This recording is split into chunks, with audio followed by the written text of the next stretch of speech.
What's this other jet doing? What's this other jet doing? Holy fuck! Oh my God! Oh my God! Jesus fucking Christ! Don't touch it. Oh my God!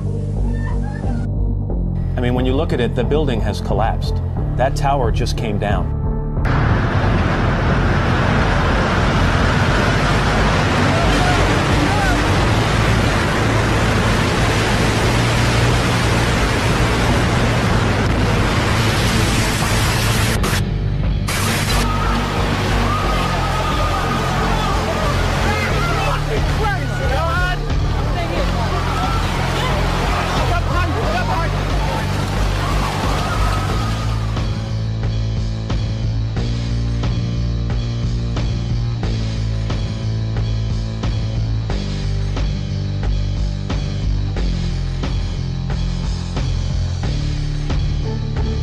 This is clearly, the way the structure is collapsing, this was the result of something that was planned.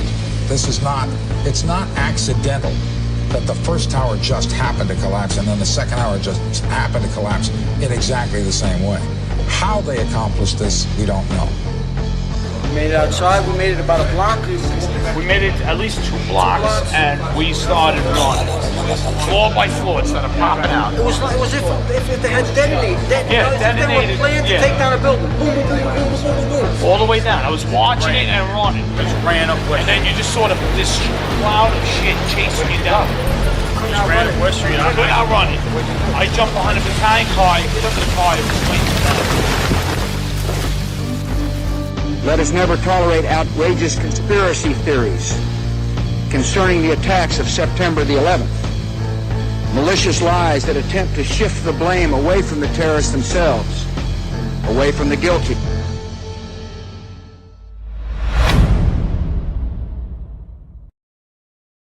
I lost my son, my nephew, My uncle. my son. on September 11th, 2001. Most people don't know that a third tower fell on September 11th. World Trade Center 7, a 47-story skyscraper, was not hit by a plane. Although the official explanation is that fire brought down Building 7. Over 1,200 architects and engineers have looked into the evidence And believe there is more to the story. Bring justice to my son. My uncle. My nephew. my son. And thousands of others who died on September 11th. Go to buildingwhat.org.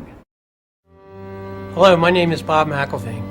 My son Bobby was murdered on September 11th, 2001 at the World Trade Center. Bobby was 26 years old. Today, March 1st, 2010, I delivered a petition to each of the 50 members of the New York City Council on behalf of 1,000 architects and engineers.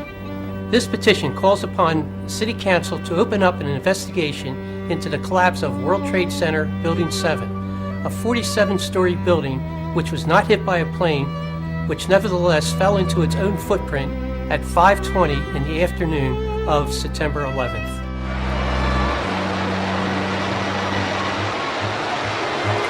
Help us make the City Council take action on the findings of scientists, architects, and engineers who have proven the federal government lied to us about the collapse of Building 7. The collapse of World Trade Center 7 was primarily due to fires. I remember getting a call from the fire department commander. And I said, you know, we've had such terrible loss of life.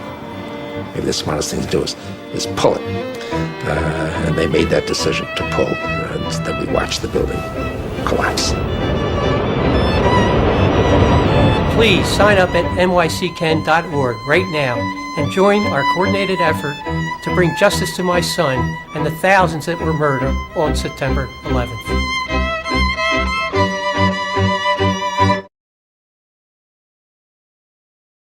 Do you believe that the government had anything to do with the attack of 9/11? Do you believe in a conspiracy in terms of the attack of 9/11? No, but I do believe that it is the first time in history that fire has ever melted steel.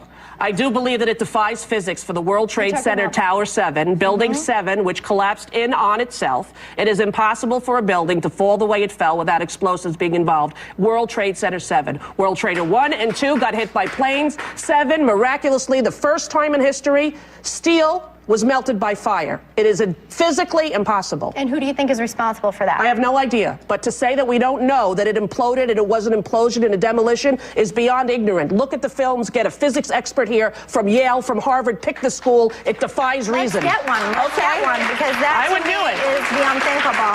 It is the unthinkable. But imagine if somebody could convince you of that, could prove it to you, Elizabeth. Just 7. Saw the big hubbub going on around building 7. Walked around it. I saw a hole. I didn't see a hole bad enough to knock a building down, though. So, you know, yeah, there was definitely fire in the building, you know, but I didn't hear any, you know, I mean, maybe this is movie crap. I didn't hear any creaking, or I didn't hear any indication that it was going to come down. And all of a sudden, the radios exploded, and everybody started screaming, "Get away, get away, get away from it!" And I was like a deer in the headlights, and I look up, and I think I remember pretty clearly the 2 guys that I knew were on the transit radio. I don't know if those tapes are out there, but I can try and look for them and show you exactly what I'm talking about. But it was that moment, you know, get away, and I looked up, and it was nothing I would ever imagine seeing in my life. You know, the thing started peeling in on itself, and I mean, there was an umbrella of crap 7 feet over my head that I just stared at. And somebody grabbed my shoulder, and I started running, and the shit's hitting the ground behind me. And the whole time you're hearing thum, thum, thum, thum, thum. So I think I know an explosion when I hear it, you know. I was real close to Building 7 when it fell down, and running away from that sucked. That's one of the things that I live with all the time, and I don't know, but that didn't sound like just a building falling down to me while I was running away from it. There's a lot of eyewitness testimony down there hearing explosions. I didn't see any reason for that building to fall down the way it did, and a lot of guys should be saying the same thing.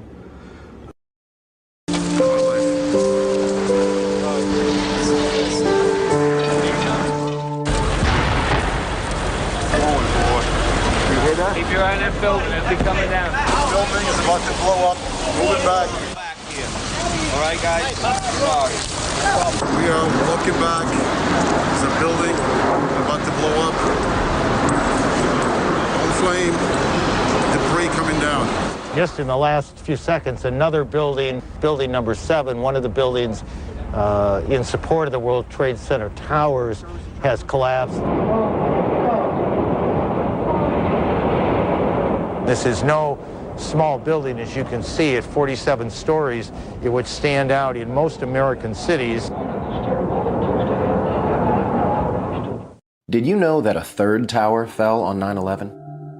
At approximately 5:20 p.m. on September 11, 2001, World Trade Center Building 7 collapsed in 6.5 seconds from normal office fires, according to the government's final report.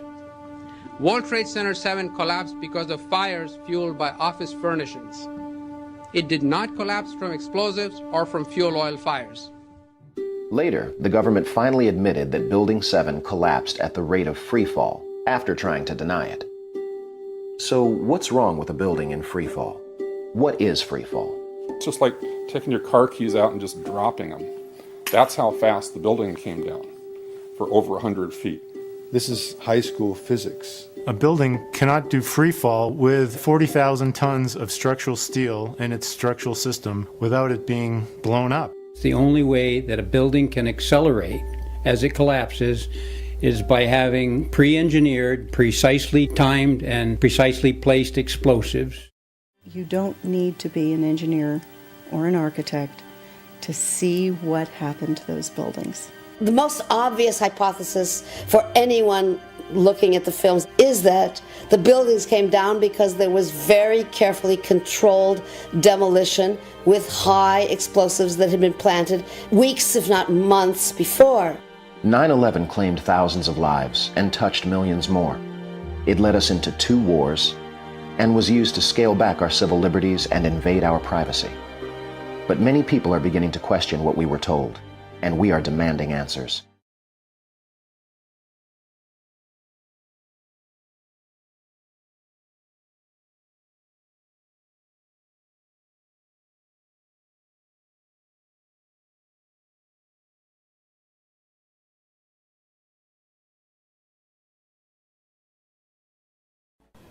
Zie je vanaf boven gaan? Nee, je gaat vanaf onder. Die gaat vanaf onder, ja. Toch? Ja. Ze hebben gewoon kolommen weggeblazen.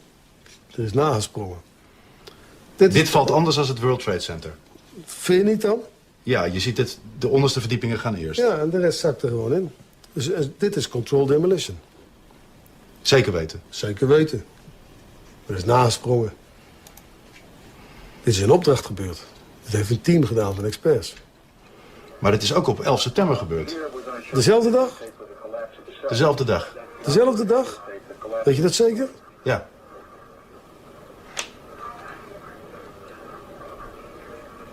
Was het zeker weten de 11e? Dat kan geen waar zijn. 7 uur nadat de World Trade Center naar beneden viel. Ja? Hebben ze hard gewerkt. In het officiële onderzoeksrapport van FEMA staat dat ze niet kunnen verklaren waarom gebouw nummer 7 is ingestort. Uitgebreid bespreken we alle mogelijke oorzaken met 𝐂𝐤𝐤𝐿. Dat weet ik niet precies, maar ze hebben wel... Maar hij blijft erbij dat het gebouw is opgeblazen. Het is vakwerk, zonder meer. We weten heel goed wat ze doen, die jongens. De vraag is dan, is zoiets van tevoren voorbereid of kan dat op 11 september zelf nog zijn besloten en uitgevoerd? Met hoeveel man heeft u hoeveel tijd nodig om dat te doen? Dat weet ik niet precies, maar... Maakt u een inschatting? Ja, dan moet je wel ervaren mensen hebben, maar als je een man of 30, 40 zou hebben... Kijk, een paar met de snijbrander, de rest brengt hem aan. Andere mensen sluiten dat deadcord met die boosters aan. Dat moet allemaal precies op hetzelfde moment gaan. En weer een derde die zet de elektronische systemen erop. En dan gaat hij. Terwijl overal brand was en ook in dat gebouw was brand? Dat is niet geblust. Ze hebben de brand niet geblust. Dus de mensen die dat moesten doen, die moesten het doen terwijl het binnen nog brandde.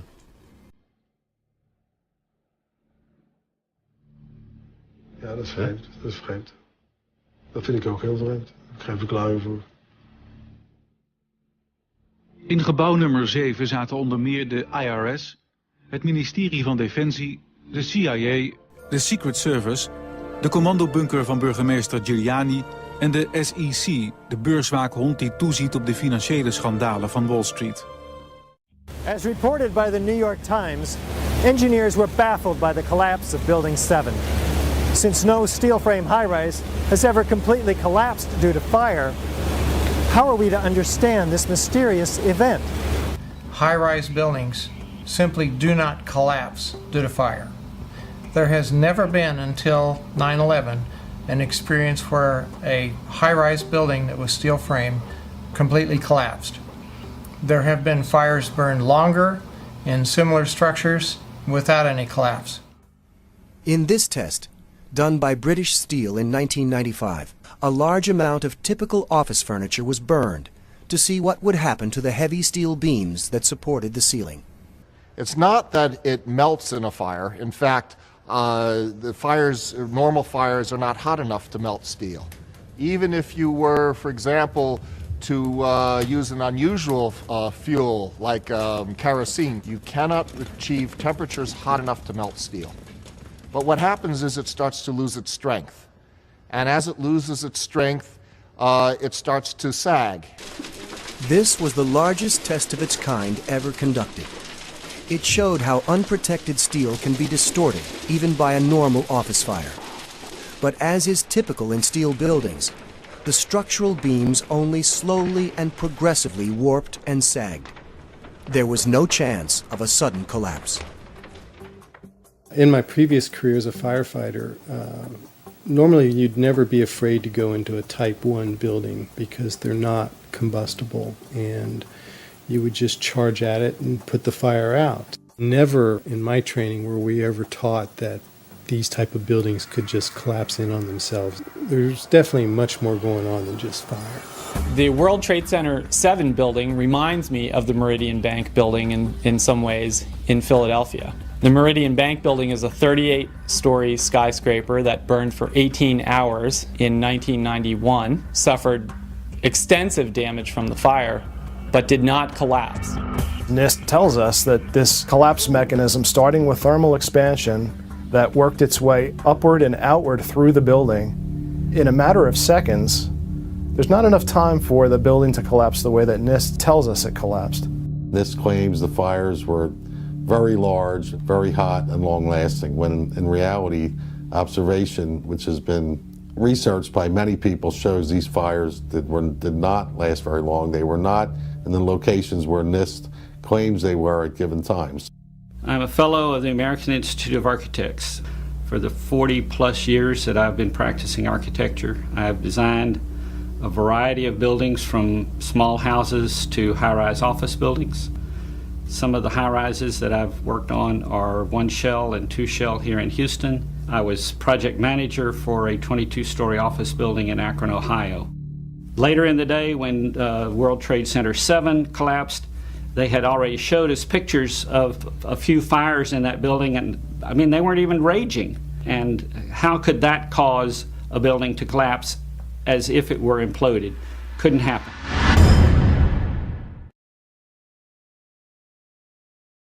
In its final report on the destruction of World Trade Center Building 7, NIST, the National Institute of Standards and Technology, went out of its way to avoid investigating the use of explosives.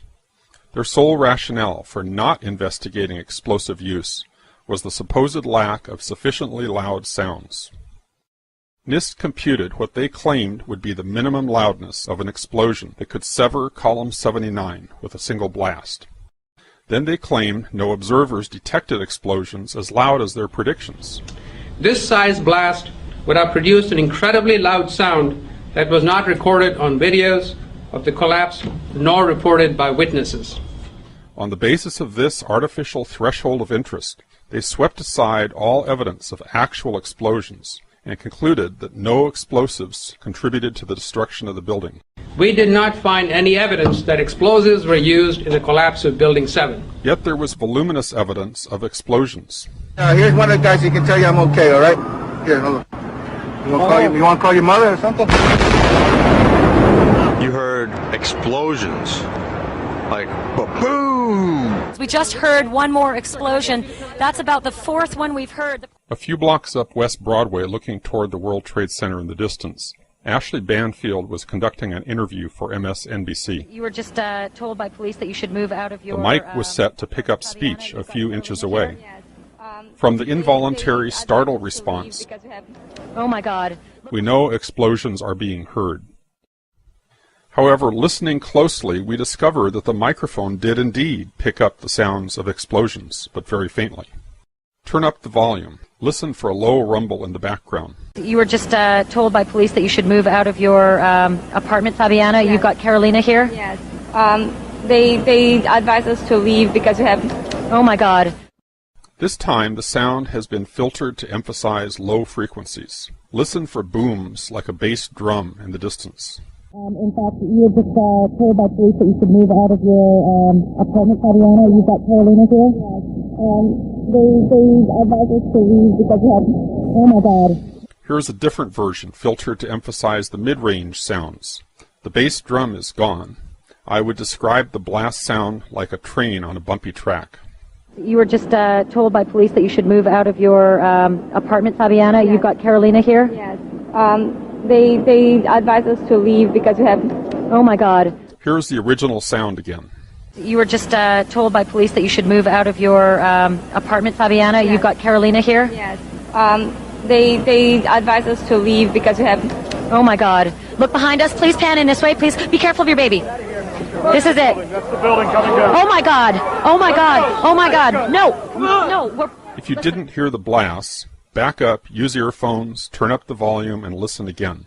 There were 2 blasts, followed by 7 more, regularly spaced, all in 2.5 seconds. Craig Bartmer's testimony may come to mind. The whole time you hear boom, boom, boom, boom, boom. I think I know an explosion when I hear it. When we hear the sharp, regular series of sounds in the background, the building has not yet started to fall. When we hear the reporters say, "This is it," This is it. The building has not yet started to fall. The fall of the building corresponds to the crescendo in the crowd response. Here is another street scene with the building in full view. The crowd responds almost immediately as the building starts to fall. This occurs just after the reporter says, "This is it." This is it. Oh my God. Oh my God. Therefore, the blasts we heard occurred seconds before the building started to fall. When Ashley Banfield says, "This is it," it is because she has been previously told to expect Building 7 to come down. The brown building, the tall one, is number 7 World Trade Center. I've heard several reports from several different officers now that that is the building that is going to go down next. Back in the studio, the anchor, Brian Williams, not only had foreknowledge of the collapse, he had a ready explanation. What we've been fearing all afternoon has apparently happened. We were watching number 7 World Trade, which was part of the ancillary damage of the explosion and collapse of the other two. Just as Ashley Banfield was told, Brian Williams was told. There is indeed evidence that even the top fire officials were told. We are on the phone with New York Fire Department Lieutenant David Restuccio. Lieutenant, where are you right now? I'm at the corner of Northmore Street and Greenwich Street. Can you confirm it was number 7 that just went in? Yes, sir. And you guys knew this was coming all day? We had heard reports that the building was unstable and that it eventually would either come down on its own or it would be taken down. Those in control of the story were planting the official narrative in our psyches in real time as events unfolded, using the press and even the fire and police departments as their unwitting agents. We are getting information now that one of the other buildings, Building 7 in the World Trade Center complex, is on fire and has either collapsed or is collapsing. And clearly those fires continue to burn at about 4:15 Eastern Daylight Time. Building number 7 was going to collapse. That appears to be what has happened now. One of those smaller buildings just fall to the ground. We had heard earlier that it was structurally unsafe. We're getting word from New York right now that another building has collapsed. I understand that this is a 47-story building. Information, of course, take a look at that right-hand side of the screen. It's going down right now. There it is. Yep. It went down right there. This is not from an explosion or an aircraft at this point. From our knowledge, the information that we have is that this is a building that probably was incredibly structurally damaged. NIST is being dishonest. That would have been an incredibly loud sound, and that sound was not picked up by any of the videos or witnesses that we have talked to. NIST was lying about no testimony of explosions. There was both testimony and recorded evidence of explosions. However, NIST discounted any evidence of explosions that did not exceed its artificially contrived threshold of interest. The minimum sound level of interest, as determined by NIST, was based on a blast of RDX, one of the loudest explosives available, large enough to break a major column outright with a single blast. They assumed no efforts at noise abatement, complete transmission of the sound to the outside air, no absorption or blockage of the sound along the path. And who knows if they assumed the use of an efficient cutter charge, or if they simply figured the effect of a bomb planted beside a column. They don't say. Their sole reason for doing this calculation was to create a pretext to sidestep any actual investigation of explosives. Why would NIST, or anyone else, choose to exclude from its investigation any evidence of any explosions related to the destruction of the building? No honest scientific inquiry would ever be conducted in this way. But then, as we have seen repeatedly, the NIST report was not an honest scientific inquiry.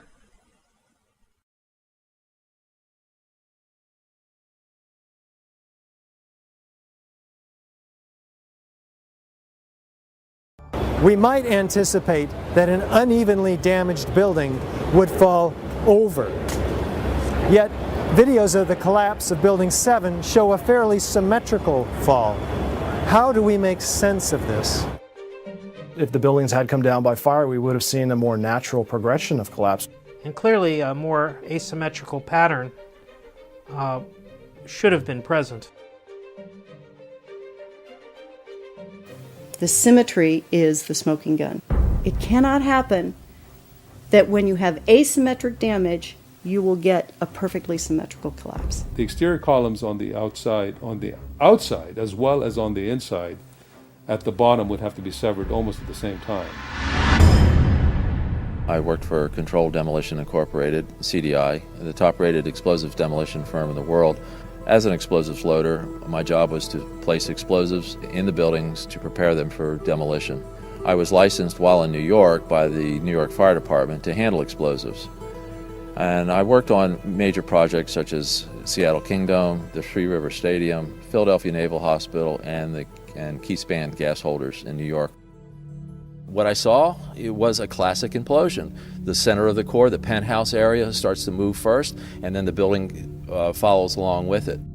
That's another indicator that this NIST report is very suspect. When it's all finished, the outside walls are piled one on top of the other right in the middle of the building. Just like a house of cards if it were coming down. As a structural engineer, I don't believe that the failure of one column would normally bring down an entire building in the way we saw World Trade Center 7 come down. According to NIST, the failure occurred at column 79 on level 12. This means basically they're talking about a single columnar collapse or failure that resulted in a total collapse of the building. That just does not make any sense.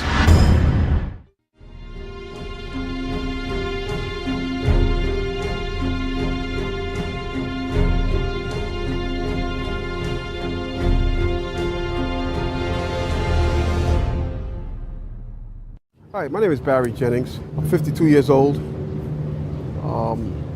I've worked for 33 years at one location. When the Office of Emergency Management did an activation, they always included our locale. And what they did was monitor the emergency. They actually coordinated the emergency through several agencies. I received the call shortly after the first plane hit. I got there. I had to be inside on the 23rd floor when the second plane hit.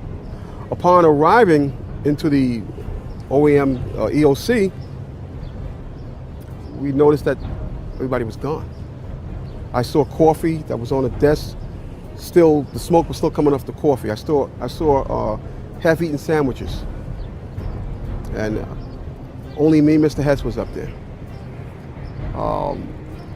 After I called several individuals, one individual told me that to leave and leave right away. Mr. Hess came running back in and said, "We're the only ones up here, we got to get out of here." He found the stairwell. So we subsequently went to the stairwell and we're going down the stairs. When we reached the 6th floor, the landing that we were standing on gave way. There was an explosion and the landing gave way. And I was left there hanging. I had to climb back up, and now I had to walk back up to the 8th floor. When I made it to the 6th floor, and there was an explosion. The explosion was beneath me. Keep in mind now, it's pitch black in there. All the lights went out. So when the explosion happened, it blew us back. I'm thinking I'm standing on the landing. I'm actually holding on to a pole above us. And I had to climb back up because Hess is yelling, "What do we do now?" I said, "There's only one thing we can do, and it's go back up." Both buildings were still standing. Both buildings were still standing. Both buildings were still standing. Keep in mind, I told you the fire department came and ran. They came twice. Why? Because building Tower 1 fell, then Tower 2 fell. And then when they came back with all concern now, like, to get me the hell out of there. I was trapped in there for several hours. I was trapped in there when both buildings came down. All this time, I'm hearing all types of explosions. All this time, I'm hearing explosions. When they finally got to us, and they took us down to what they called the lobby, because I asked them, I said, when we got down there, I said, "Where are we?" He said, "This was the lobby." And I said, "You gotta be kidding me." It was total ruins. Total ruins. Now keep in mind, when I came in there, the lobby had nice escalators. It was a huge lobby. And for me to see what I saw, it was unbelievable. And the firefighter that took us down kept saying, "Do not look down." And I kept saying, "Why?" He said, "Do not look down." And we were stepping over people. And you know, you can feel when you're stepping over people. this big giant police officer came to me and he says, "You have to run." I said, "I can't run, my knees are swollen." He said, "You're gonna have to get on your knees and crawl in." He said, "Because we have reports of more explosions." And that's when I started crawling and I saw this guy fall behind me and his comrades came to his aid. They dragged him to safety. I'm just confused about one thing and one thing only. Why World Trade Center 7 went down in the first place. I'm very confused about that. I know what I heard. I heard explosions. The explanation I got was it was the fuel oil tank. I'm an old boiler guy. If it was a fuel oil tank, it would have been one side of the building. Yes, you can use this footage.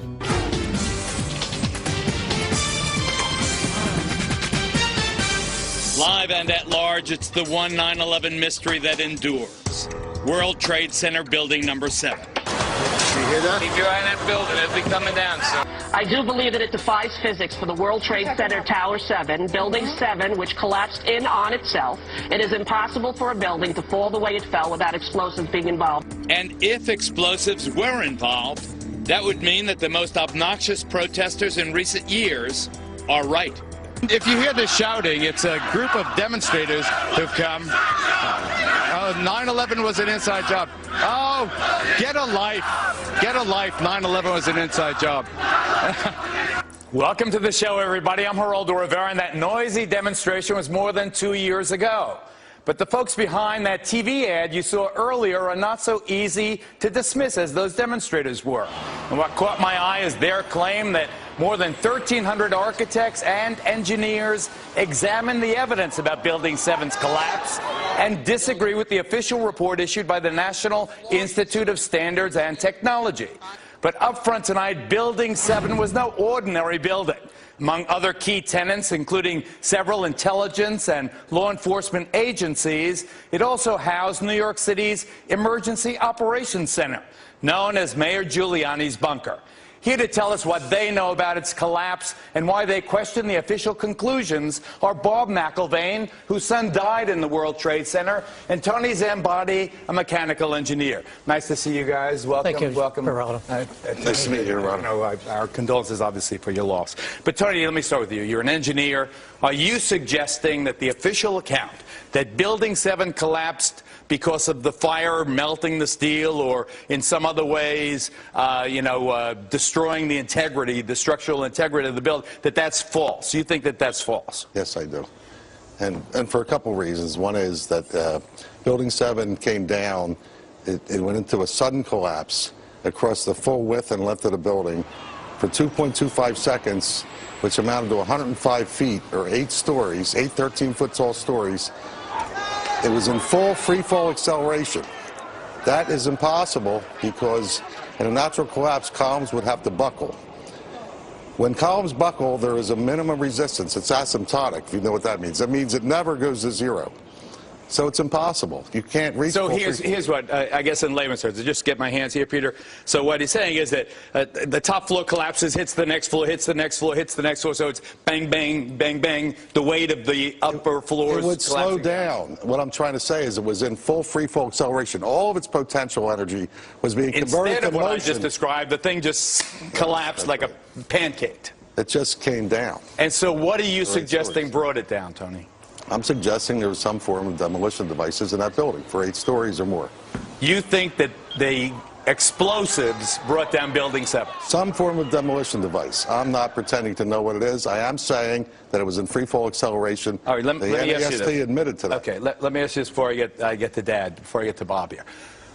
We've all seen old, obsolete buildings and public housing in other places outlive their usefulness, being demolished by the professionals who can actually collapse a building right in its own footprint. That's what it looks like happened to Building 7. Do you believe that's what happened? Yes, I do believe that's what happened. And why do you think they're lying about it? I don't really know all the details of what they're lying about. I can't read their minds. All I can say is, scientifically, it's impossible for fire to have done what we see. And these, Bob, these 1,300 engineers and architects who agree with you and some of the other relatives' families. I know you found your son just a couple of days after the disaster. He was outside. I don't want to get into the details of how you believe he died, but these architects and engineers, do they support your contention? Do you believe that it was an inside job, that 9/11 was an inside job? All right, Geraldo, I believe it was an inside job, okay? I'm here you believe our government? All right, wait, look, please, but the thing is, we don't have enough time to get into the reasons of that. We set up this Building What campaign. We saw the... Building What? .org. BuildingWhat.org. The reason we have that is because Judge Lehner, when we petitioned, we had a petition to have a new investigation in New York City about Building 7. And when the lawyers... And you're asking the New York City Council. I don't want to interrupt also to reopen. So I know we don't have the time, but anyway, he said, building what? Because no one has any idea about Building 7. So because I believe in... I've talked to so many firemen, so many EMS workers, policemen, who talk about the explosions. And I know you don't want to get into my son's... But I feel my son died from an explosion. I went to all the 9/11 Commission hearings. I've been researching this for 9 years. So what do you want? Let's get to the bottom line before we're out of time. I want truth. I've been lied to. I mean, it's beyond a reasonable doubt that the 9/11 Commission did not tell this story. 9/11 Commission barely mentioned Building 7, if at all. Right. Okay, what forum do you want the investigation in? Well, the forum, what we want it is in New York City right now, because New York City, we feel, has an obligation to investigate 9/11. So before we're out of time completely, Bob, do you want specifically the New York City Council to open its own investigation of the Building 7 collapse? Absolutely. And that would satisfy you if they did that? Well, I'm not done. I'm still a parent. I'm a parent who has an obligation to find out why my son was murdered. As far as this show and New York City, I want the investigation. That will not be sufficient enough. Your wound. I get it. And I'm going beyond that. But it's the beginning. Of course it's the beginning, but that's why I support this Building What campaign. Bob McElvain, we thank you. Tony Zambati, thank you very much. It is an intriguing topic. I certainly am much more open-minded about it than I was, and it is because of the involvement of the 9/11 families and all these engineers and architects. Clearly, they know more than I do. Thanks, gentlemen. Thank you. I became a firefighter in 1990, March of 90. My whole family was firefighters. Goes back a long day. I'm looking up. All of a sudden, we hear, what the hell? It's been seconds. We've seen the wing of the plane come in, crash through the building, and explode bodies out of the building, all on Liberty Street. I run in screaming, a plane just hit the Trade Center. A plane just hit the Trade Center. I get on the phone to the dispatcher saying a plane, 1060 the box, plane just hit the Trade Center. Get all emergency vehicles down here immediately. It's on. So as we are now saddling up, trying to get out of quarters, and hundreds and hundreds of people are trying to run in, while bodies are now just exploding on the ground. Like, what is going on here? The street was on fire. We were so dumbfounded because by the time we got around to the corner, to the west side, there was 30 floors of fire. We were like, holy cow, something's up here. And we got into the lobby, went to the command post right next to Father Judge, Chief 𝐾𝐬𝐞𝐽, Chief of Department at the time, God rest his soul, and Father Judge. We got there, we got our orders from the command post to team up with Engine 5 and start our way up, right? So we're standing there in the lobby, we're getting all together. All of a sudden, we hear...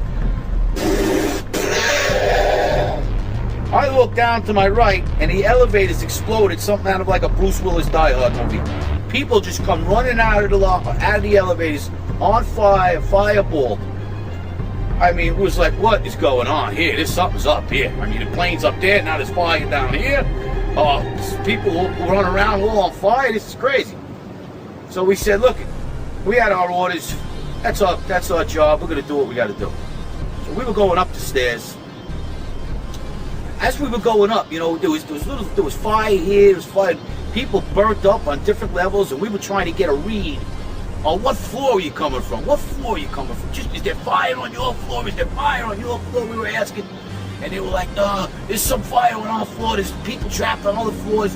And we're like trying to get a read. These people were pretty calm. People burnt coming down, just saying thank you, fireman.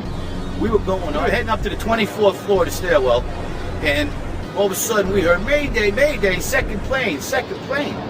Swift, we're looking at each other like, come on, second plane, there's no way there's a second plane. Within seconds, our building got rocked. We got bounced around in the stairwell like pinballs, man.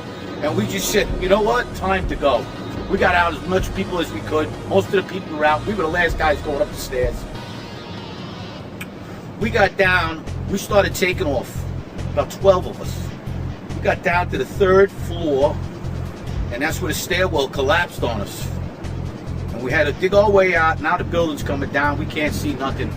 Once again, saying our prayers. The show is over here now. This is it. And with that, all of a sudden, we're looking for another stairwell. Me and the lieutenant open the door. We find a body in this closet. We were like, what the heck is that?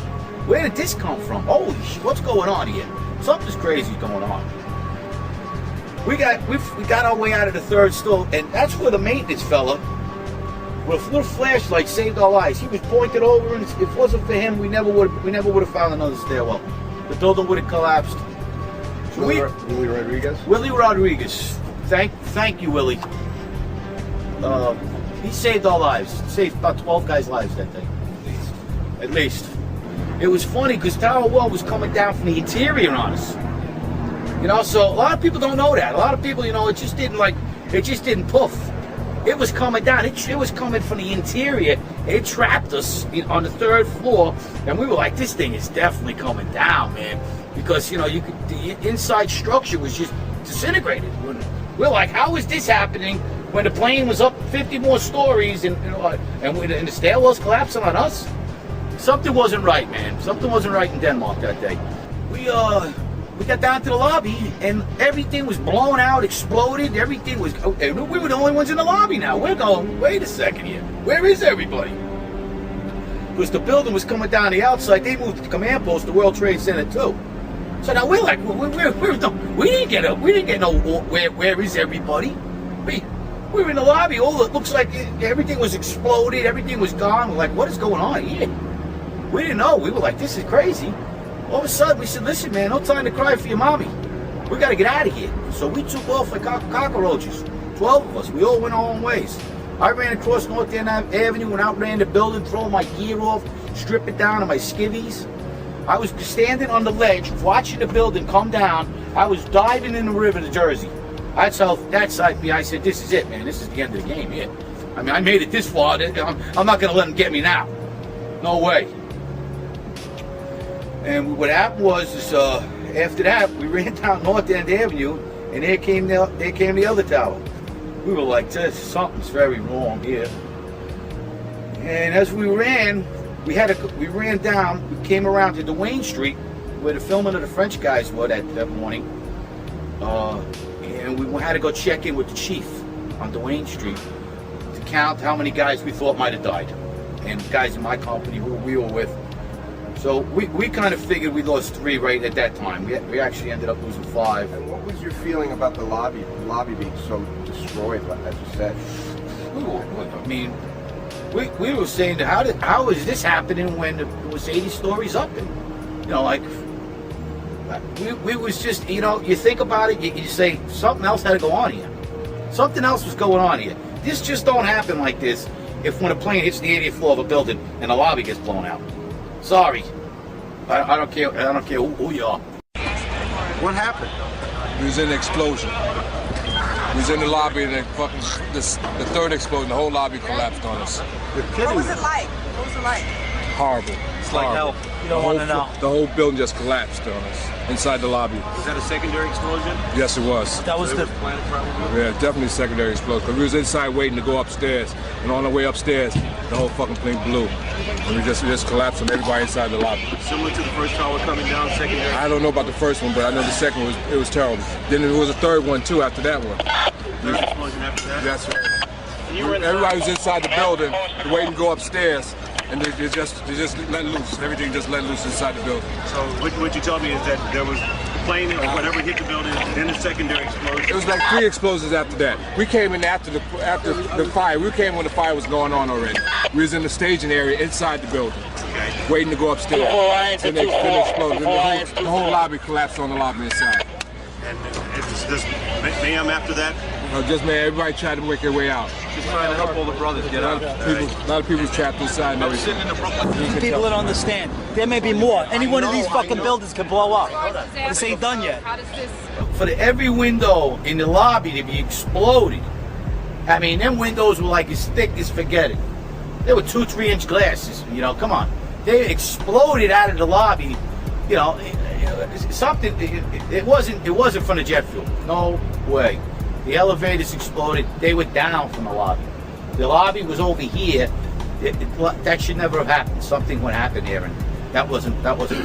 We came down, it looked like a bomb went off in the lobby. There was no fire, it just looked like a bomb went off, and the building collapsed.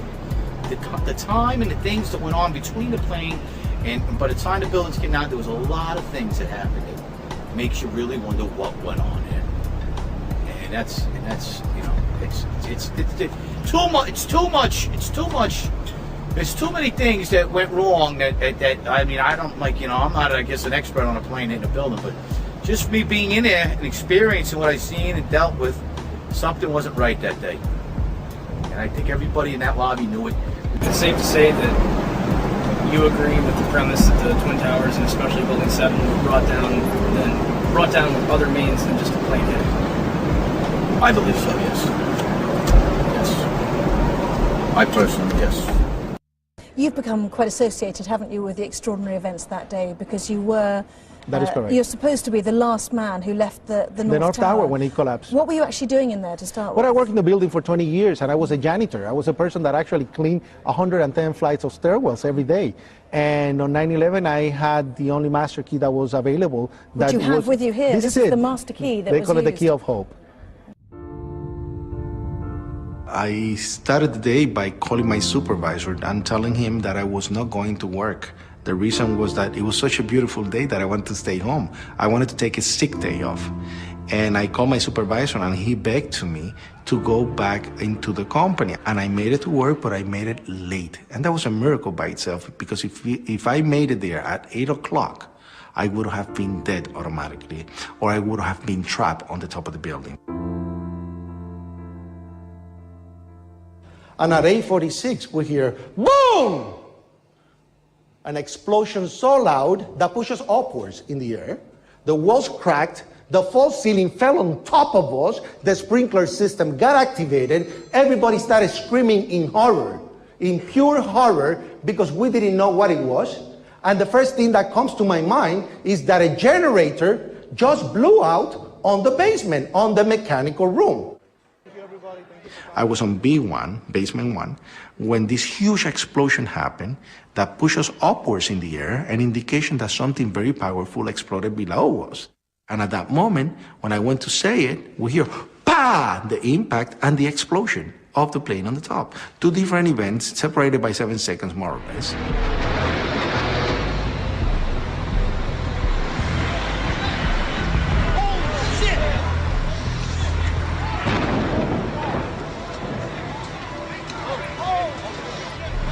And you could hear the difference from the top and from the bottom. Come on, I work in the building for 20 years and I know the difference between something coming from the basement and something coming from the top.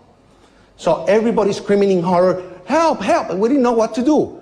What floor were you actually on when the first plane hit? I was in the basement. I was in the basement, actually. There was a Right. huge explosion in the basement, and at that moment, the first thing that I said, whoa, it's a generator that just blew up. And because we have no windows, we have no way of saying, you know, what's going on. A person comes running into the office saying, explosion, explosion. All the skin hanging from under his armpits, on both arms to the top of the fingertips. And when I look at his face, pieces missing from his face. And I said, what happened? What happened? And when I said, don't move, because I was going to pick up the phone to call the emergency medical unit that was located on the other tower, bang, another explosion. And that's when I said, no, everybody's got to get out. From the initial explosion in the basement, I took 14 people from the basement, led the way out so they could go outside the building because nobody was taking the leadership. After that I went back, went into the North Tower. There were 2 people stuck inside of an elevator, a lift, and they have water going into the lift, and they were encapsulated, and they were screaming that they were going to drown. I was able, with the help of another guy, to open the door, find a ladder, get these 2 people out, save them, take them outside the building, and go back inside the building.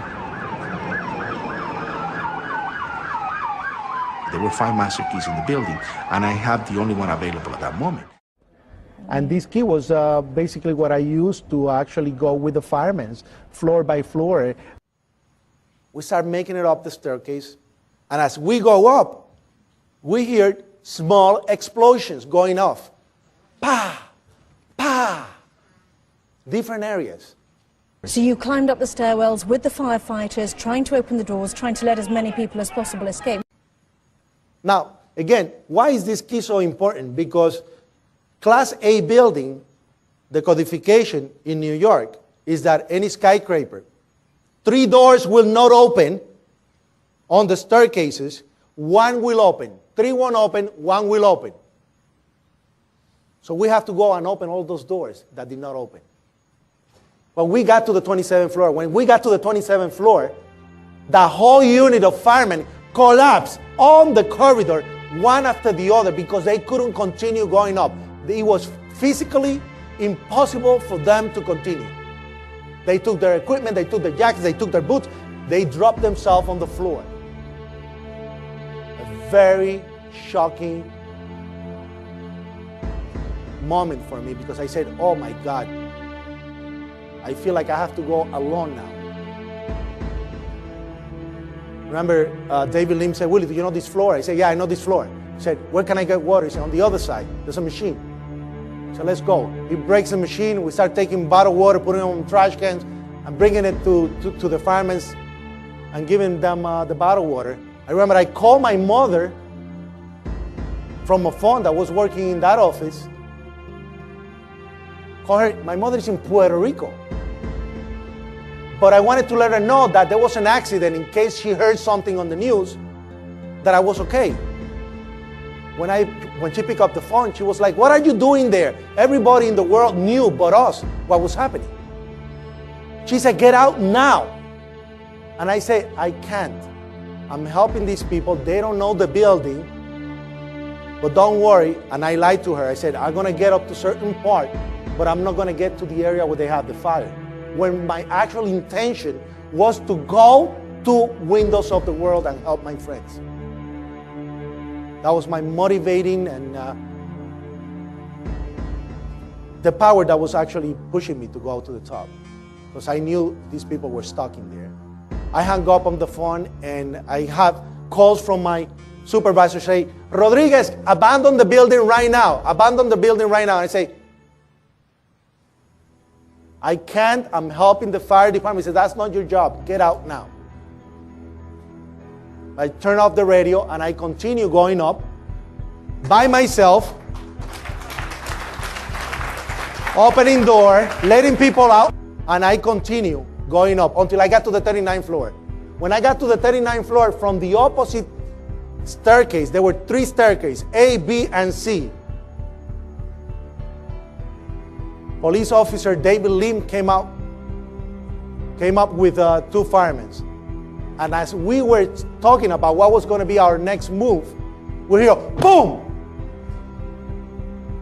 The impact on the other tower. And it was so hard that our building oscillated so much that we lost practically our footing. And all of a sudden we hear, boom, boom, boom, boom, boom, boom, boom.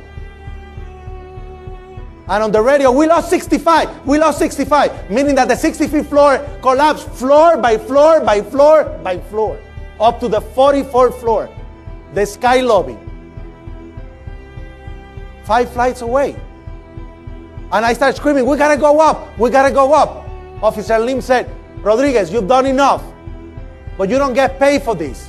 And I said, what? I'm going up. And he said, no. You stay here, you're still a civilian, and you are my responsibility. I said, sorry, I'm not giving the key to anybody. I'm going up. And he said, better if you give me a hand with the person on the wheelchair on the 27th floor. And he said, you know, David, I'm going to go down, but I'm coming right up. I'm going to help you with that, but I'm coming right up. So I ran down to the 27th floor. When I ran to the 27th floor, I screamed to the firemen, I have orders to get this guy out right now. The guy was taken out of the wheelchair. He was put on a rescue basket, all tied up. 3 guys stood up and said, let's go. We grabbed him. We started going down the stairwell. As we go down, we make it to the lobby. We make it to the lobby. And all of a sudden, one of the firemen tells me, please go get the ambulance ready. And I hear, run, run, run. I look at the left side and I see the Marriott Hotel almost gone. Bodies everywhere. And I said, God, please help me. And the only thing I see is a fire truck in front of the building. And I just slid right under the fire truck. And all of a sudden, the building started to destroy itself on top. And you hear, boom, boom, boom. And the truck going down. And all I said at that moment was, please don't let my mother see my body in pieces. Let her recognize my body, please, please. The building basically engulfed me, and I was totally buried under the rubble, alive. And then this dust came. That dust went under every orifice under the truck, and it basically burned my face, burned my skin, and I couldn't breathe. Then I think at that moment, I'm not dying squashed to death, but now I'm gonna die of asphyxia. So I have to put my face under my shirt to be able to breathe.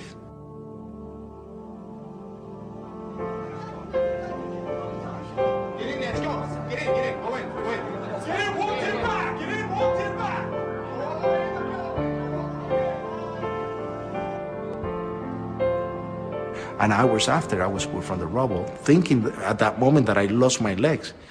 But a miracle. I didn't break a single bone. Rodriguez weet op dat moment nog niet wat er is gebeurd. Wat die eerste veronderstelde explosie heeft veroorzaakt. Vlak voor het eerste vliegtuig nog. I don't know if it was a bomb or not. I am not an expert in explosives. It sounded like one. It made the noise like one. It created, you know, a destruction level that, you know, I wouldn't expect anything else to be but that. But was that a bomb? I have no idea what it was.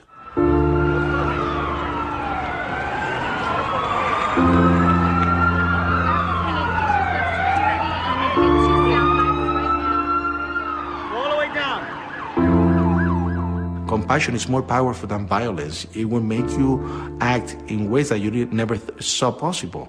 And I was so desperate to get to my friends and to save them. And the sad thing is that I was recognized for saving hundreds of people, but the people that I really wanted to help, I never was able to save a single one of them. I lost 200 friends on 9/11. A lot of people call me a conspiracy theorist. And it's funny because I was there. I am an eyewitness. I experienced the event. I do not speculate because I experienced it in my own skin. I have the people that have come out and validated the story constantly.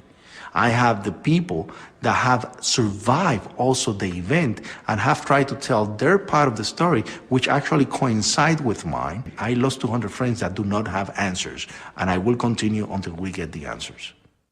My name is Anthony Saltalamakia. My position was morning supervisor from the hours of 6 a.m. to 3 p.m. I would supervise over 100 workers and designate their work for the day. On the morning of September 11th, I was in my office. I was just getting the work handed out to all the employees when I received a phone call from William Rodriguez saying that he wasn't going to make it into work that day.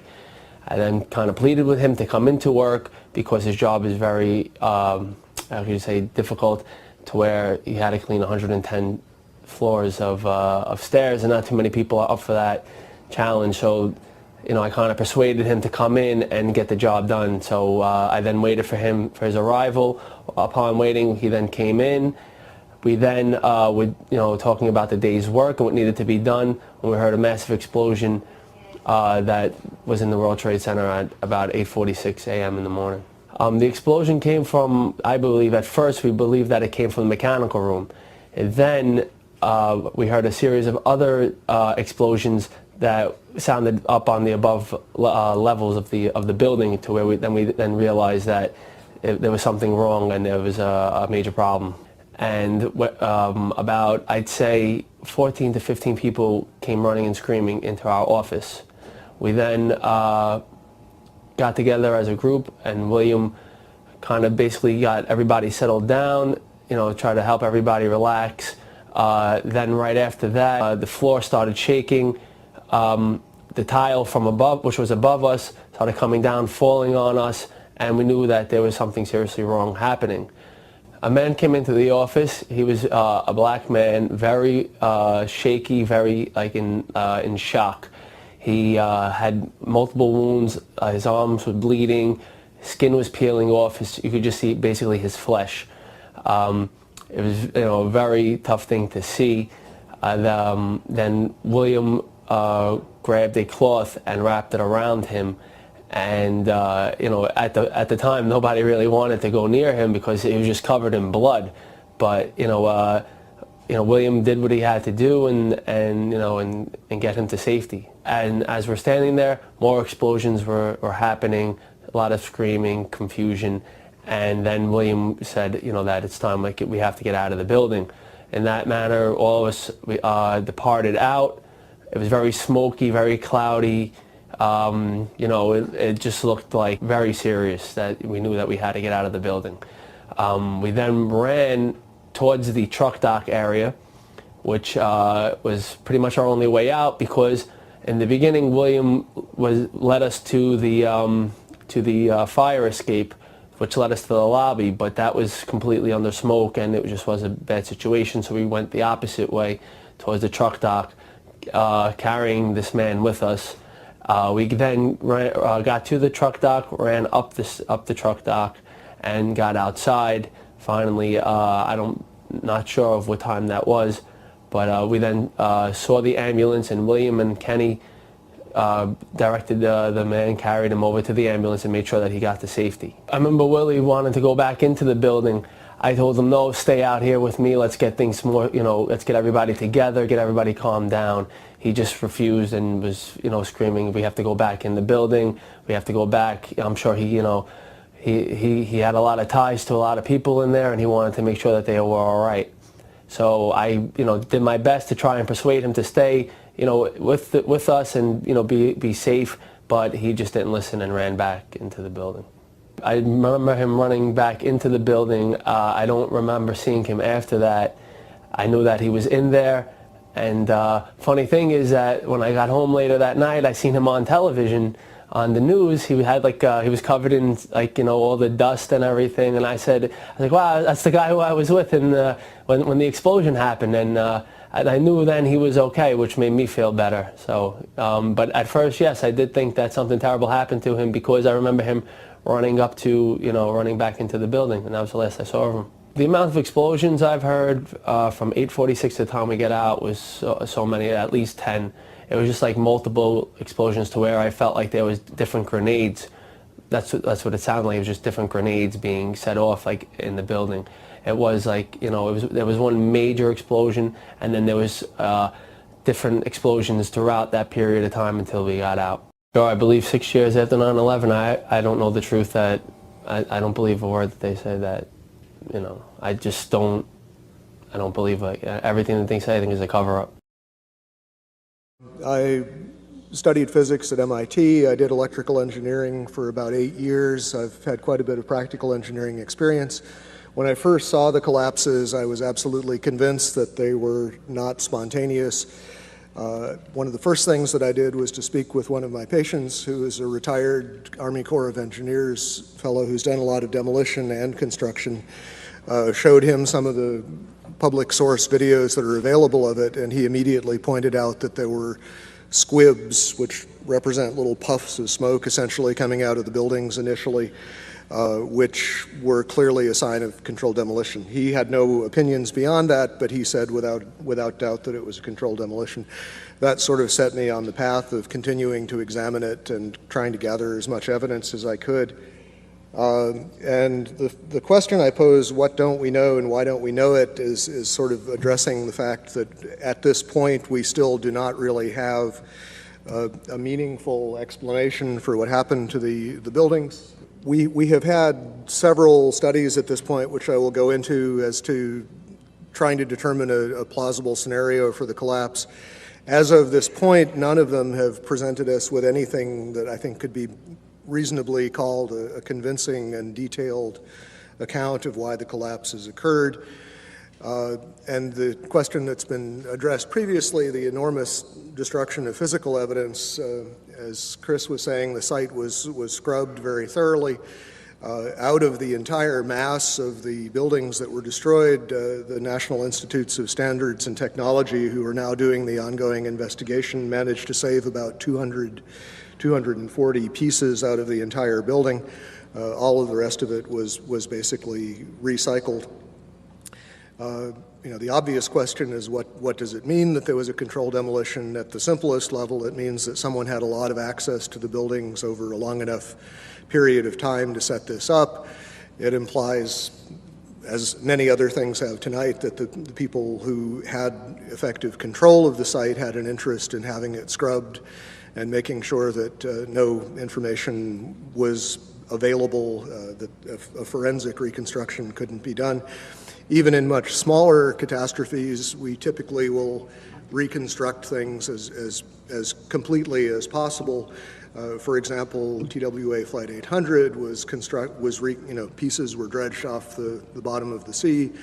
A complete reconstruction was done to allow a detailed analysis. In this case, the exact opposite was done. The first report that was really issued on this was issued by FEMA in collaboration with the American Society of Civil Engineers. There was basically a volunteer team from ASCE that had very limited access to the site. A lot of the pieces that they were able to retrieve were retrieved by going to landfills and trying to find interesting pieces before they were disposed of. The initial FEMA report basically acknowledged that the kerosene would have burned off very quickly. What wasn't destroyed in the initial fireball would have been consumed fairly rapidly and would have only really served as an ignition for the rest of the material. And the second point being that the fuel here really was strictly office contents. If you think of a modern office with copying machines, computers, and as has been previously mentioned, the smoke, particularly from Building 2, just before it collapsed, was very black looking.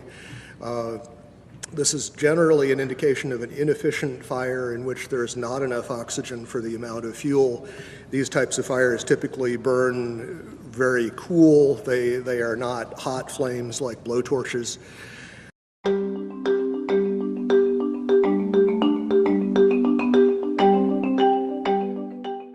First of all, let's go back to your basic premise that there was a pool of molten steel.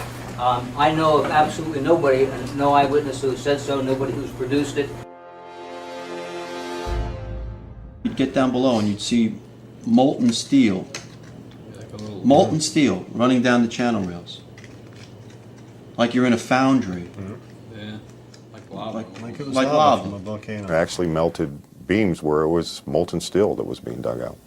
Underground, it was still so hot that molten metal dripped down the sides of a wall. It's this fused element of steel, molten steel and concrete and all of these things all fused by the heat into one single element. And they pulled off a big block of concrete, and there was like a little river of steel flowing.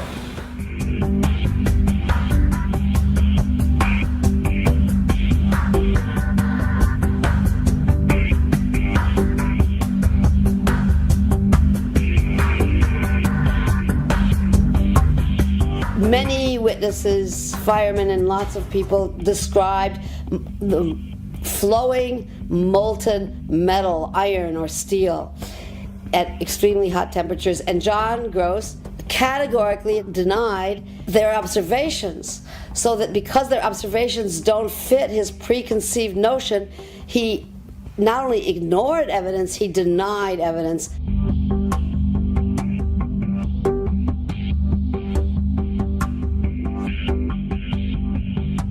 There were reports of molten steel having been seen in the rubble pile of all three buildings, and I knew that jet fuel, which is essentially kerosene, is not capable of melting steel nor iron. Kerosene or jet fuel burns at less than 1600 degrees Fahrenheit, and molten steel needs at least 2700 degrees Fahrenheit in order to melt. In an office fire, you cannot generate enough heat to melt steel.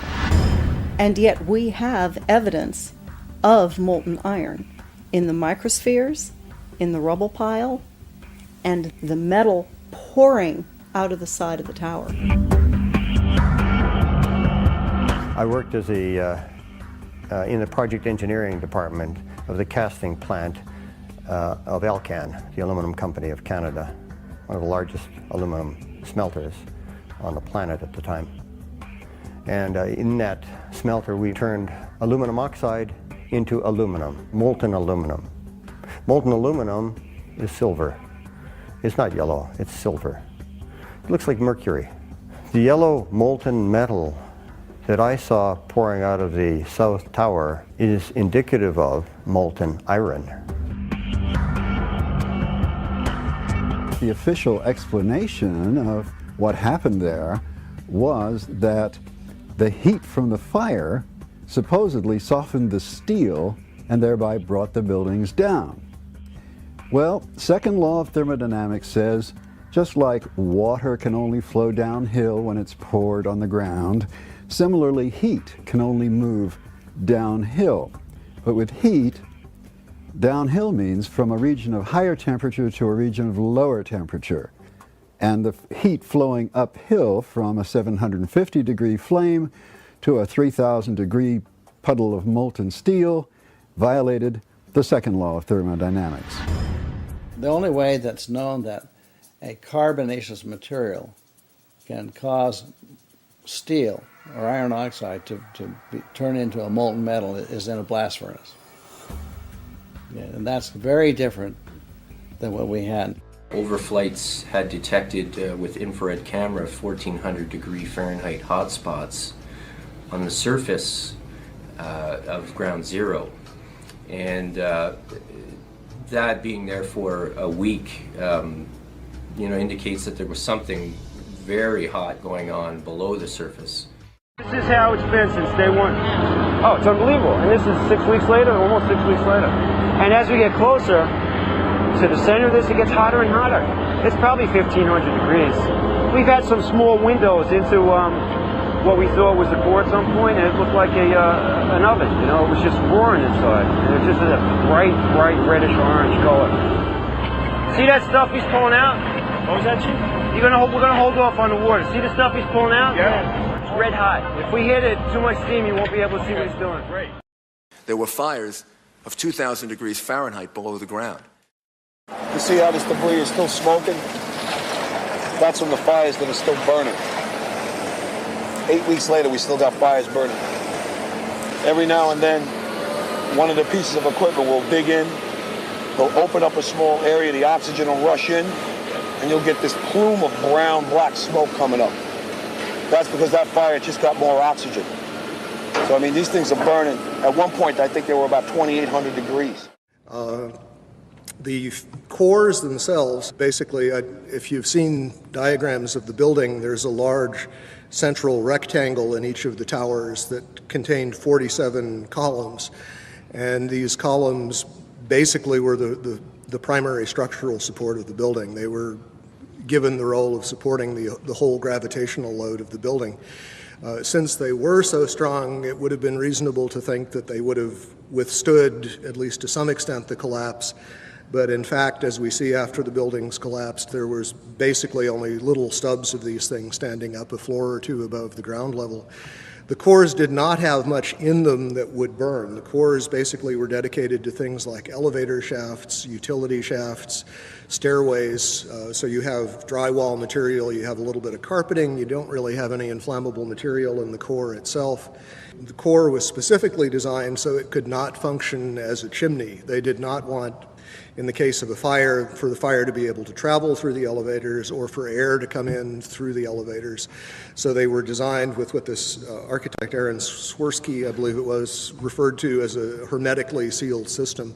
There were fire shutters that were designed to close off the core in the event of an event like this. And those, as far as we know, functioned properly, which means that there was a very limited amount of oxygen available. As far as the issue of what failed and how, some of the initial suggestions, and these showed up in the NOVA documentary, which is a good example of what I like to call proof by computer animation. Thomas Egar, who was a material scientist but not a structural engineer, who became a spokesman for these documentaries, indicated that the floors had somehow failed, that the trusses supporting the floors had failed. This was the theory that was put forward actually in the initial FEMA report. Subsequently, there have been basically complete contradictions of that. Jim Hoffman has done quite a bit of research which is available on the web concerning the problems with this idea that the floors would have simply fallen. There was a study done by Weidlinger Associates. The chief engineer there was Mathis Levy, who's a very well-known authority on building collapses. He specifically disavowed the idea of pancaking or collapsing of the floors. And the most recent official report we have on this, which is from National Institutes of Standards and Technology, NIST, rejected the idea that floor collapse was part of it. And so as a result, we have basically no sequential model at this point. What NIST has suggested is that there was some kind of simultaneous collapse of the cores, but they have not attempted to give any kind of modeling as to whether those cores could have in fact been destroyed by the fires in the way that they claim. Unfortunately, the material that would have allowed a detailed fire analysis, the actual physical evidence, is all gone. The building was designed to have a fully loaded 707 crash into it. That was the largest plane at the time. I believe that the building probably could sustain multiple impacts of jetliners because this structure is like the mosquito netting on your screen door, this intense grid, and the jet plane is just a pencil puncturing that screen netting. It really does nothing to the screen netting.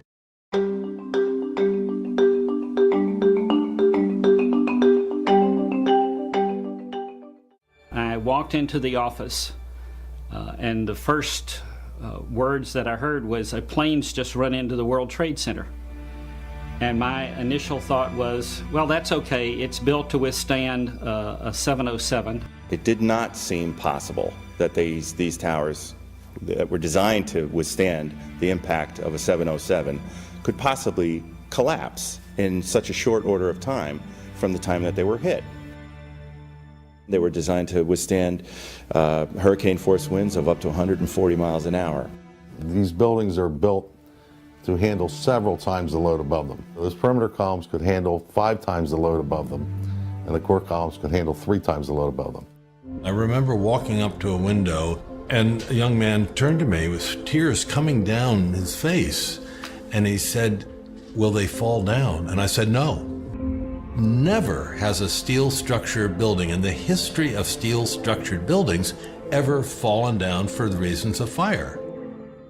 The majority of the jet fuel was burnt up instantly in the big fireball, and it was gone. The fires that were left were office furnishings and carpet and things like that. A lot of things in these kind of buildings have to be fire resistant by nature. It's required by code. So there really isn't a whole lot of fuel in there to begin with. The media portrayed these fires as being extremely hot, but the fires were not that hot in World Trade Center 1 and 2. If you look at the NIST zone data, you could see this. And to use our own powers of observation, you could tell by seeing these fires and seeing black smoke come out the windows. That means that the fires were oxygen starved, and it was incomplete combustion. And so it was a low temperature fire.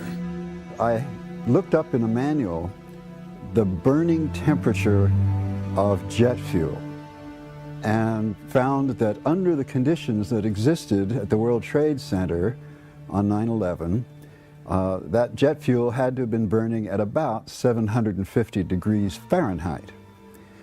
I also noticed that the official explanation of what happened there was that the heat from the fire supposedly softened the steel and thereby brought the buildings down. If you have a flame at 750 degrees, you can hold that flame under a steel beam forever, and you'll never reach a high enough temperature to bend steel, let alone melt it. So immediately I knew at that point that the official explanation was dead wrong. One of the most significant things to my thinking that indicates that this could not have been the sort of collapse that we are told it was is the presence of the dust clouds. And as you've seen in the pictures, and I'm sure all of us have seen probably more than we would like, there were very, very large clouds of very thick dust that enveloped the area, that crossed the river, that made it almost all the way to New Jersey from the pictures that I've seen. This type of flow is something that we are familiar with in physics. It occurs in only two situations that we know of naturally. One is in volcanic eruptions where a large amount of material is suddenly exploded into the air and basically forms small particles. The other situation is something called turbidity currents. These occur along the edges of the continental shelves where mud or sediment will slump, become suspended in water. And the common thread is that you have large amounts of a dense material that is suspended very quickly in a fluid, thereby creating another denser fluid, which is in effect the dust cloud. And that fluid can achieve considerable velocities. The problem with creating this sort of slurry of fine particles is that there really is no mechanism that has been proposed. We have concrete floors with carpeting or flooring over them. We have furniture. We have floors basically that are coming together in a collapse, but the concrete is basically protected under these layers. Early in the collapse, in the very first moments, we see these thick clouds being ejected at very high speed. They're clearly dense because they flow downward and become part of this large overall pyroclastic flow. What we're basically being told is that the concrete sort of jumped up into midair, exploded itself, and then was ejected as the floors came together. Not a very plausible mechanism, but I have yet to hear of anything else proposed to explain it. From quite a few people on the scene, we've been told that the powder it represented most of the concrete, that the amount of intact macroscopic chunks of concrete on the scene were negligible, that basically everything was reduced to powder. And incidentally, we also know that other things besides concrete were reduced to powder. We know that contents of computers, exotic metals from computer chips, these sorts of things were also identified in the dust and in very small particles, generally on the order of less than 100 microns in diameter. So we have a real issue of mechanism as far as what in the process of this collapse could cause so many things to be pulverized so finely.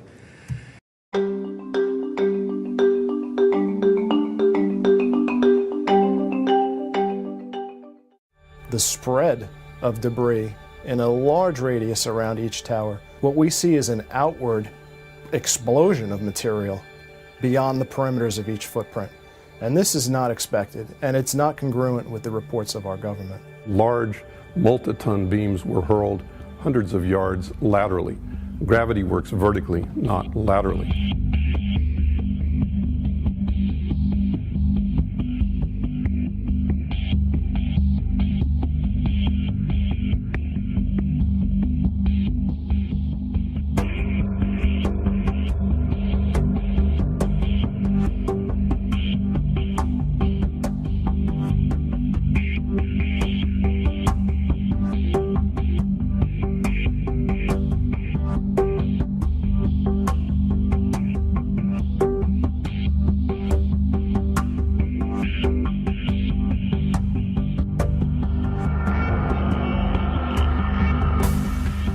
So something's happening to throw these things horizontally at those kinds of speeds.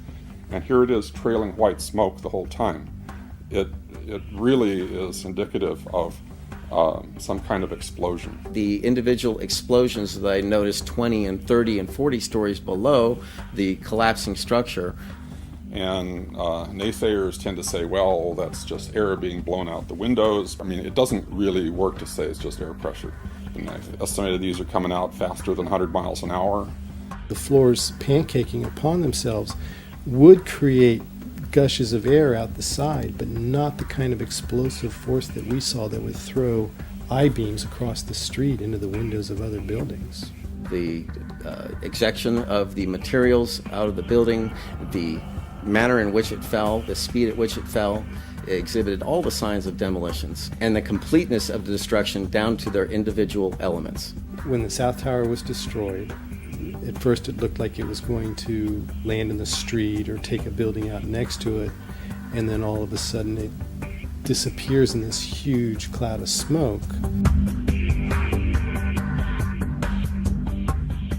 There were two substations on the 108th floor, the 75th floor, and the 41st floor, and the 7th floor. At those 8 locations, there were 4 transformers in each substation that weighed over 30,000 pounds. The transformers would not explode on their own. They were air-cooled, dry-type transformers. And yet, after the collapse, there was no evidence of them being found at the bottom of the towers. I wonder why. As an architect, I would expect to see larger portions of the building floors, the decking, the steel decking, the concrete topping, much larger remnants of what the structural components of this building was. After all, there was 110 floors in each building, and each floor plate was over an acre in size. And there's no concrete. There's very little concrete. All you see is aluminum and steel. What happened to the concrete? The concrete was pulverized. And I was down here Tuesday, and it was like you were on a foreign planet. All of Lower Manhattan, not just this site, from river to river, there was dust powder 2-3 inches thick. The concrete was just pulverized. For the towers to collapse the way we saw them collapse basically implies that the columns simply collapsed into themselves. They telescoped straight down. Steel keeps a lot of its structural integrity, even when heated, until you begin to approach the melting point. You don't really see a catastrophic loss of strength, and this is what we're talking about. We're talking about basically vertical box columns collapsing into themselves, which implies a complete loss of mechanical strength. And as far as the initial impacts, this recent NIST study made an interesting point about World Trade Centers. The film analysis showed that it oscillated for about 4 minutes after it was struck by the airplane, and the oscillation rate was identical to what would be expected for the intact tower.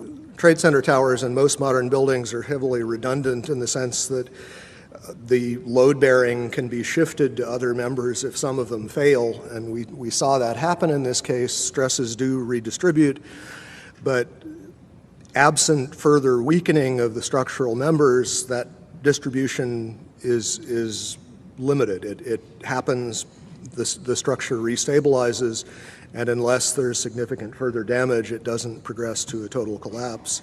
World Trade 1 began collapsing from the very top after an hour and 40 minutes. It's very hard to imagine office contents progressively heating up hotter and hotter over that period of time.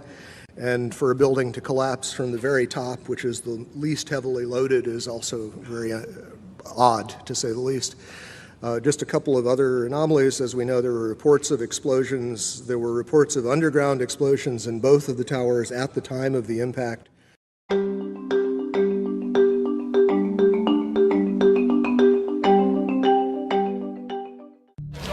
As we were getting our gear on and making our way to the stairway, there was a heavy-duty explosion. Inside the lobby. We stuck on the stairs for a while. We finally got down to the lobby. Then we get to the lobby, it was this big explosion. There were numerous secondary explosions taking place in that building.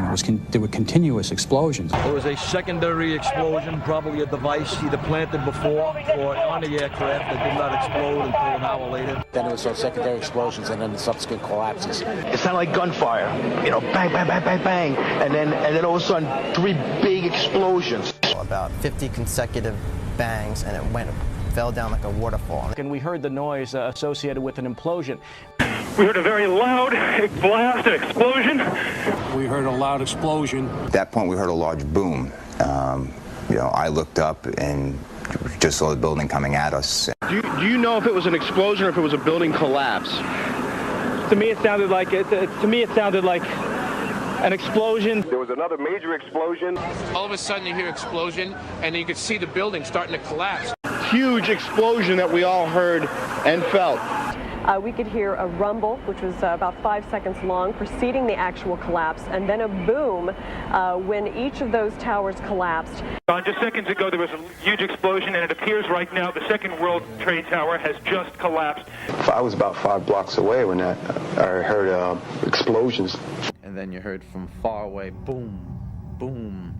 And you heard the boom, boom, boom, boom, boom, boom. Floor by floor, instead of popping out. It was if they had detonated. If they were planned to take down a building. Boom, boom, boom, boom, boom, boom, boom. And it just started going pop. It just started going boom, boom, boom, boom, boom. And he goes, how fast? I go like firecrackers. They're reporting exactly what I would expect. You're hearing boom, boom, boom, boom, boom, waves of explosions going off. Not one massive big boom. There's so many videos of witnesses from that day that report explosions. There's radio transmissions from the FDNY. We have the transcripts that were recorded, back in 2001 of all these firefighters and first responders reporting explosions. This testimony should have caused the presumption that there was a good chance explosive residue would be found and justified testing for it, rather than the opposite. It doesn't look like a collapse. It's like a huge mushrooming, billowing kind of an event. That whole thing looks nothing like a building falling down. It's a building being blown up. That's what the physics shows. Yet they refuse to consider the possibility that explosives or some other form of demolition device could have been used to cause the collapses of the towers. And the fact that controlled demolition is consistent with all the available technical evidence. And the response to that request for correction is NIST simply saying they're unable to provide a full explanation for the total collapse, even though that was their task given to them by Congress.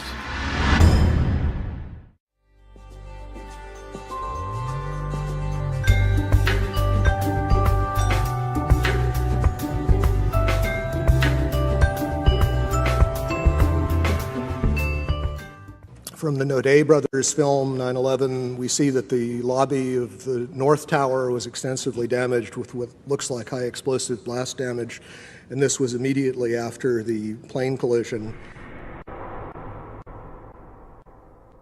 But we know that on the weekend before there were power downs, and there appear to have been evacuation drills going on throughout the previous week, which suggests that at least some people knew that something was happening. The power downs may represent a time window in which demolition charges would have been planted, although I think it's possible that they also were planted over a much longer period of time, given the relative accessibility of the buildings. Okay, that's all I have to say. Thank you.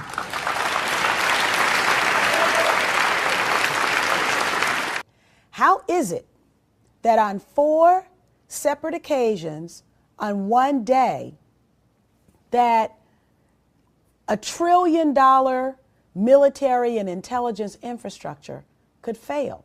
And the question that I tried to pose before the secretary had to go to lunch was whether or not the activities of the 4 war games going on September 11th actually impaired our ability to respond to the attacks.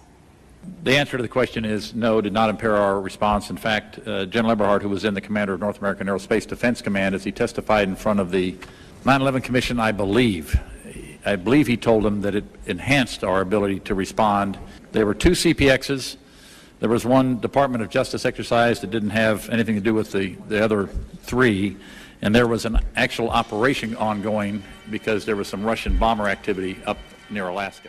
So, did the war games ultimately help or hinder our response? September 11th was day 2 of Vigilant Guardian, an exercise staged by the Joint Chiefs and NORAD, which simulated hijacked planes in the northeastern United States. Vigilant Guardian is a branch of Global Guardian, a mass Armageddon exercise being conducted at Offutt Air Force Base in cooperation with NORAD. Originally scheduled to take place in late October, Global Guardian was moved to September. The exercise is reportedly canceled after the second Twin Tower is hit. 3 E-4B Doomsday planes remain airborne. Two government sources familiar with the incident tell CNN it was a military aircraft, but say the details are classified. This comparison of the CNN video and an official Air Force photo suggests the mystery plane is among the military's most sensitive aircraft, an Air Force E-4B. The E-4B is a state-of-the-art flying command post, built and equipped for one reason: to keep the government running no matter what, even in the event of a nuclear war. Ask the Pentagon, and it insists this is not a military aircraft, and there is no mention of it in the official report of the 9/11 Commission. The Pentagon, the Secret Service, and the FAA all say they, at least for public consumption, have no explanation of the giant plane over the president's house, just as the smoke began to rise across the river at the Pentagon. Barksdale Air Force Base also participated in Global Guardian. Instead of returning directly to Washington, D.C., President Bush would fly to both Barksdale and Offutt Air Force Base before returning to the White House. Another drill, Northern Vigilance, moved fighter jets to Canada and Alaska to monitor a fleet of Russian MiGs on a training mission. Northern Vigilance also placed inputs onto military radar screens. Also referred to as phantoms, inputs are simulated errant aircraft, which appear real to those participating in the exercise. We fought many phantoms that day. 3 F-16s from Andrews Air Force Base, located 15 miles from the Pentagon, are flown 180 nautical miles away for a training mission in North Carolina. Fort Belvoir, an Army base 10 miles south of the Pentagon, intended to test security in case of a terrorist attack. Employees in the Office of Emergency Management on the 23rd floor of World Trade Center Building 7 continue preparations for Tripod, a biological attack drill scheduled for September 12th. Finally, the National Reconnaissance Office in Virginia begins a drill at 8:45, conducted by a team from the CIA, in which a plane crashes into their building. Also, a number of war games were being conducted that have yet to be fully disclosed. Ask about the war games that were planned for 9/11. Commissioner Gorelick. Could you please be quiet? We have only a few minutes with General Myers. I'd like to ask a question. General Myers, I'm sorry. I would ask, please, people in the audience to be quiet if you want to stay here. Sir, This commission has not answered my questions. I'm walking out. It's a farce. I will. Thank you. So let me get this straight. On the morning of 9/11, the United States is running drills in which hijacked aircraft go in and out of radar. Fighter jets are flown out of the United States, and planes are crashed into buildings. What a coincidence.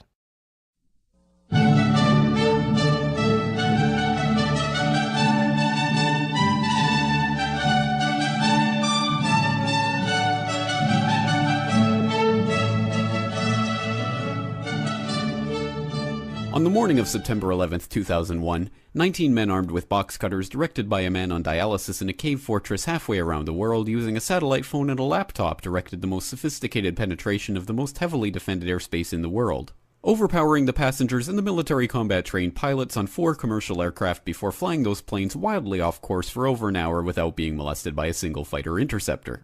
These 19 hijackers, devout religious fundamentalists who like to drink alcohol, snort cocaine, and live with pink-haired strippers, managed to knock down 3 buildings with 2 planes in New York, while in Washington, a pilot who couldn't handle a single-engine Cessna was able to fly a 757 in an 8,000-foot descending 270-degree corkscrew turn to come exactly level with the ground, hitting the Pentagon in the Budget Analyst Office, where DoD staffers were working on the mystery of the $2.3 trillion that Defense Secretary Donald Rumsfeld had announced missing from the Pentagon's coffers in a press conference the day before, on September 10th, 2001. According to some estimates, we cannot track $2.3 trillion in transactions. $2.3 trillion with a T.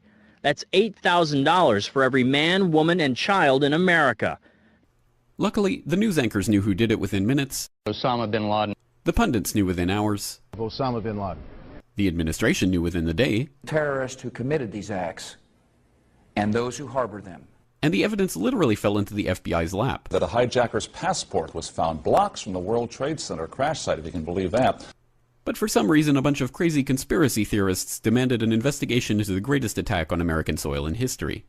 That investigation was delayed, underfunded, set up to fail, a conflict of interest, and a cover-up from start to finish. It was based on testimony extracted through torture, the records of which were destroyed. It failed to mention the existence of WTC-7, Able Danger, P-TECH, Sibel Edmonds, OBL and the CIA, and the drills of hijacked aircraft being flown into buildings that were being simulated at the precise same time that those events were actually happening. It was lied to by the Pentagon, the CIA, the Bush administration, and as for Bush and Cheney, well, no one knows what they told it because they testified in secret, off the record, not under oath, and behind closed doors. It didn't bother to look at who funded the attacks because that question is ultimately of little practical significance. Still, the 9/11 Commission did brilliantly, answering all of the questions the public had, except most of the victims' family members' questions, and pinned blame on all the people responsible, although no one so much as lost their job, determining the attacks were failure of imagination. Because nobody in our government, at least, and I don't think the prior government that could envision flying airplanes into buildings. Except the Pentagon, FEMA, NORAD, and the NRO. The DIA destroyed 2.5 terabytes of data on Able Danger, but that's okay because it probably wasn't important. The SEC destroyed their records on the investigation into the insider trading before the attacks, but that's okay because destroying the records of the largest investigation in SEC history is just part of routine record keeping. Federal officials have begun a major investigation into whether someone or many people benefited financially from the evil done to the country last Tuesday. Not long before the attacks occurred, there were some financial transactions in the stock market that may indicate knowledge of the attack before it began. ABC's Antonio Mora is here. Whether they ever get to, if they ever get to the bottom of it, it will be astonishing. Astonishing, no question, Peter. What many Wall Street analysts believe is that the terrorists made bets that a number of stocks would see their prices fall. They did so by buying what are called puts. If you bet right, the rewards can be huge. The risks are also huge, unless, of course, you know something bad is going to happen to the company you're betting against. This could very well be insider trading at the worst, most horrific, most evil use you've ever seen in your entire life. One example, United Airlines. The Thursday before the attack, more than 2,000 contracts betting that the stock would go down were purchased. 90 times more in one day than in 3 weeks. When the markets reopened, United stock dropped. The price of the contracts soared, and someone may have made a lot of money fast. $180,000 turns into $2.4 million when that plane hits the World Trade Center. It's almost the same story with American Airlines. That's a 5-fold increase in the value of what was a $337,000 trade on Monday. All of a sudden becomes what? $1.8 million.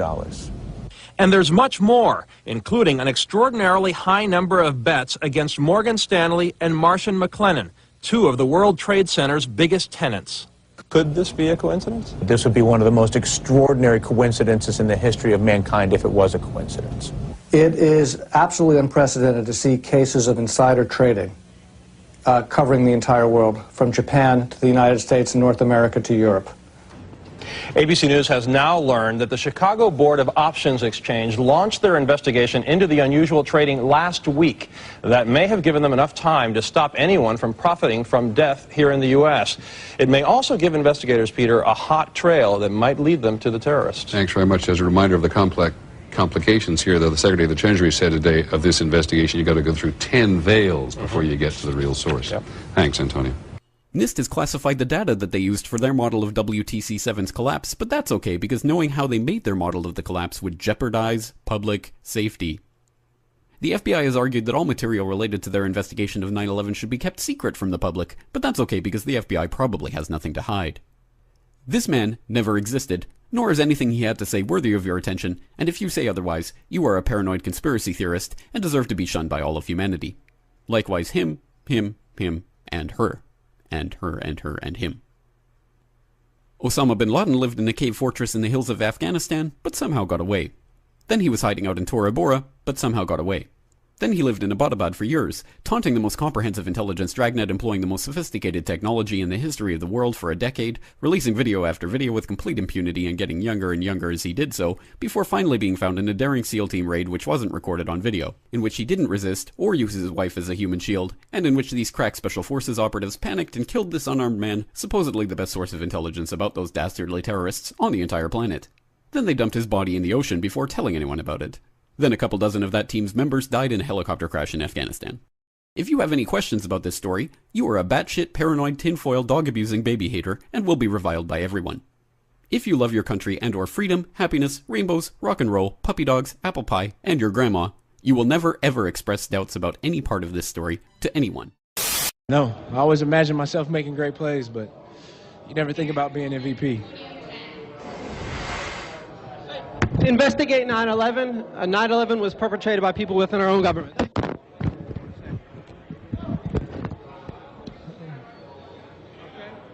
All right.